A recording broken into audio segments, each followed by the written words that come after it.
Hello bookworms, my name is Hilya and welcome to my channel. This video is for us who just don't feel like committing to a 500 plus epic fantasy book, but would rather read something a little bit shorter, something you can get potentially read even in a day, but still want books that are really, really beautiful and you can get really sucked into them even though they are short. I'm gonna be talking about 5 of my favorite fantasy slash sci-fi books that are under 300 pages. Now I have a lot of more of these, so there might be a part 2 someday. These are just some of my favorites. We are starting off with This Is How You Lose the Time War. This is a pretty popular one, at least in like the queer SSF community. This is a story that like feels very confusing when you read it, and there's a lot of things about like the world that feel like they are unanswered, but it really doesn't feel like the point of this book. So like there'll be many questions that you won't get answers to. However, it's more about like the journey that you go through.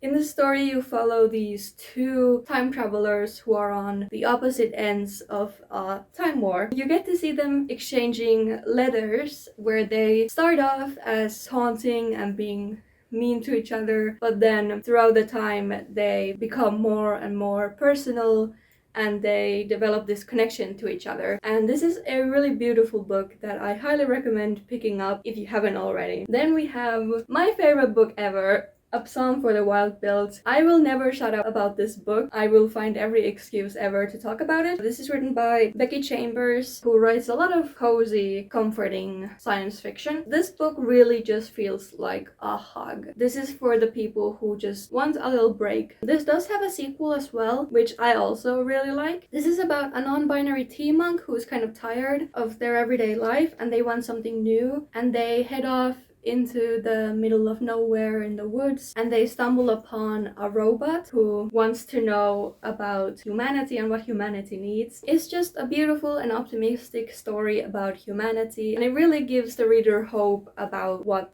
the world can be. And then we have another pretty popular one, Legends and Lattes. This is cozy fantasy, the book. If you know about cozy fantasy, you know about this book. And you've probably already read this book. However, if you haven't, I really recommend it. This book got me out of like a really bad reading slump. It's just so cozy. You get to follow this orc, Viv, who is tired of her life of adventuring and, you know, killing monsters. And so she decides to open a coffee shop in a town that has never heard of coffee.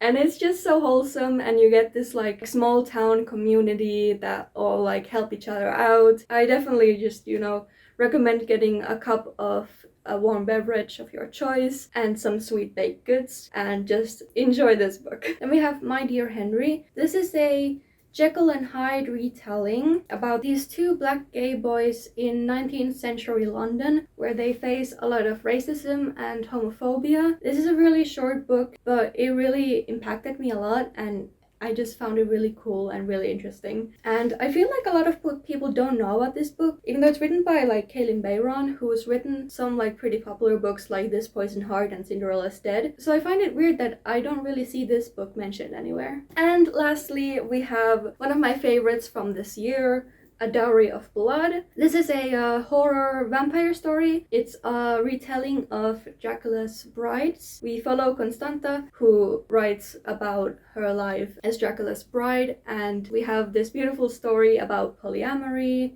and how Dracula's brides realize that he's being abusive towards them and they want to get out of this relationship. It is written in beautiful prose, but it's still like really understandable. Like I find it difficult sometimes to read like really flowery language, but this was really easily digestible and I really got into this. Alright, this was my list of some shorter books to enjoy if you want to read fantasy or sci-fi but don't feel like committing to a 1,000-page epic million book series. I really enjoyed all 5 of these books. If you read any of them, let me know in the comments down below what you thought. If you have any other short book recommendations, feel free to comment those down below as well. That is it for this video. If you liked it, please give it a big thumbs up, and I hope to see you again really soon.